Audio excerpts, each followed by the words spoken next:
Well, hello people. Welcome back to Top's Outdoor Adventures.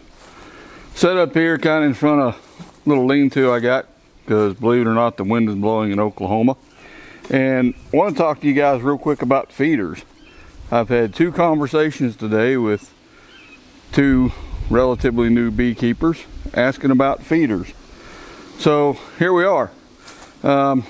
I'm not going to get into when I feed my bees, when I don't feed my bees, why I feed my bees, or anything like that. But what I am going to talk about are the different ways to feed your bees.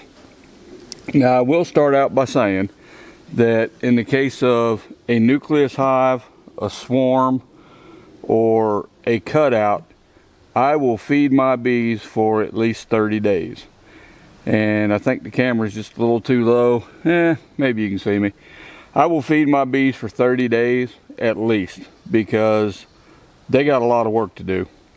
So when you feed your bees, you have, basically there's 4 different feeders that I'm aware of. You have something called an entrance feeder, which looks like this. This is probably what your grandpap had. Little quart jar. Fill it full of your sugar syrup, and it sits right inside the entrance of your beehive. Now I've got to raise this up so that it'll fit for me, but it sits right there in the front of your hive, okay? And that's how the bees get fed. Now this is the least desirable feeder. Let me get down here where I know you guys can see me. This is the least desirable feeder because, number one, it sits right at the entrance of the hive. So we've got a weak colony to start with, whether it's cutout, nuke, or swarm. It's not going to be a big, robust kind of colony. So this opens up things for your hive to get robbed. All right, and by robbed, I mean bees from a bigger, stronger colony. They fly over here, they just force their way in, and they take the feed. Okay, so this is kind of a horrible feeder. Another drawback to this is that in this case here, this is just a quart jar. So the bees will go through that in a day easy. So what you end up having to do is either every day you get suited up, you come out here, you pull this one off, put the next one in, blow the bees off the top of it, and run like the dickens, okay? You may or may not get lit up that way. So this is an entrance feeder. It's simple, it's really common. But like I say, it's not an option for me. And I don't like the feeding. I don't like have to go out there every day and either suit up or run the risk of swapping these jars out and not getting stung. So feeder number 1 is an entrance feeder. We're going to go ahead and set it off to the side here. Option number 2 is what's called a frame feeder. And it's a feeder that sits inside the beehive. So we'll take this telescoping cover off, set it here, and your frame feeder sits down inside the hive. And to use this, most of the time you have to take out 2 frames to get it to fit. Sometimes you can get away with 1 frame, but a lot of times it takes 2, because taking just 1 frame out is it makes the box pretty doggone tight.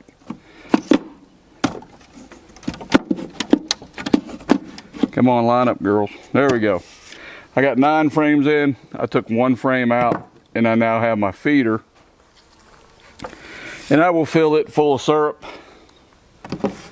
put the lid on top, and that's a great way to feed. Now, it ensures that you're not going to get robbed out.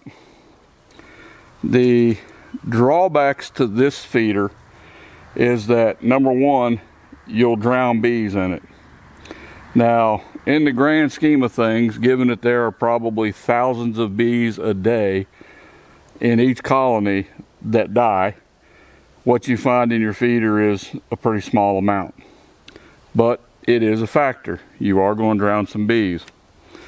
Another drawback to this is that to fill your feeder, you have to physically open up your hive and get into it to do it, exposing the top of the hive. that'd be exposing the top of the hive to fill your feeder. Now, whatever blows your hair back on that one, these traditionally are about a gallon, I guess. So you can get 4 to 5 days typically out of a frame feeder before you need to go in there and top it off. So that's the frame feeder. Let me get a frame pulled up out of here. We'll yank this back out. The third type of feeder, and is the only one that I use, is called a top feeder. All right, get it, top feeder. Tops Outdoor Adventures. No, got nothing to do with me. A top feeder is a feeder that sits on top of the hive. This is a plain old traditional inner cover. And this is a top feeder. It sits on top of the hive like this. Now we'll go ahead and finish setting things up, but I want to show you guys real quick that this one really needed washed out because it's been sitting outside and it's drawn a few deals. There, I probably should have looked at this first. But what you have is this container right here. It has a hole in the center. The bees access it from underneath, coming up through here. There's a little cone that sits on top of that, which traps the bees inside here so they can't get out into this part of the feeder. And this sits right on top of the hive.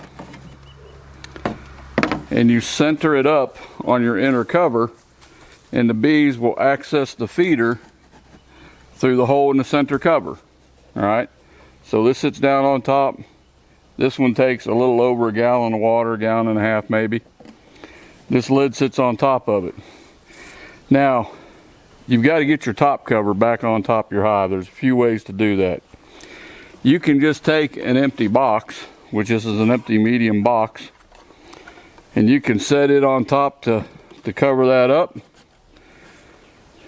Getting everything all squared up and looking pretty. And then your top cover sits up on top like this. And that's how you set up your top feeder. Or, got a dog barking at something. Or if you're retired and bored enough and like to kind of piddle around, you can make what we commonly call a feeder shim. This is just a 1x4 from the local lumber yard. Cut it to the right dimensions, nail it together, paint it up in a color that matches your hive, which is very important. Aesthetics is the name of the game. I didn't feel like digging a green one out. They were on the bottom of the pile. And then you can put a feeder shim on there like that. Whatever blows your hair back just tickles me pink. So, pros and cons to this. Off the top of my head, I don't know any cons to this type of feeder. I've never had any bees drown in it. I've never had one leak. I've never had anything bad come out of it. I got honeybees coming around here all over the place. You sting me, girl, and well, you'll be dead, and YouTube will see me cry. I don't do bee stings. Anyway, cons, I don't know of any. I've never had one crack, leak. I've never drowned bees with it. I've never had any problems. The pros, the thing I like the most about this, and the reason that this is the only one I'm ever going to use, is that I don't have to get into my hive to fill it. I can come out here, I simply remove my, in this case, a migratory cover. I pick this lid up off the inside, and the bees are still contained in the hive. They're still underneath this little cover that they can't get out. And I can stand here and I can fill my feeder, put the lid back on it, and this is absolutely minimal disturbance to the bees. I've actually come and gone, and I don't even think the bees knew I was in there. Those are the three feeders that I wanted to talk to y'all about. The fourth one is a community feeder. We'll talk about here in just a second. But out of the 3 feeders that go in the hive or whatever, however you want to describe it, this is the only one that I'm going to use from here on out. Back when I was a kid, Grandpap had his bees. The only thing I knew of back then was an entrance feeder, which, like I said, was this first one. We talked about it. Then I started seeing about frame feeders, and I used them for a little while. I thought that was kind of cool. And then it dawned on me that, hey, if I get a top feeder, I don't have to go into the hive. I don't necessarily have to light a smoker. I don't have to deal with disturbing all the bees. And I don't lose a frame out of my box. So I don't do the frame feeders anymore. Come right up here. This booger sits up on top. It's nice and easy, lemon squeezy, easy peasy, whatever all that stuff is. And I just haven't had any problems with it. That's the kind of feeder that I use exclusively now. The fourth kind of feeder is a community feeder, which is whatever you come up with as far as a 5-gallon bucket, a way to seal it so it doesn't leak but can disperse syrup. And you set it out. I put mine usually 100 yards out in front of my beehives, maybe a little further.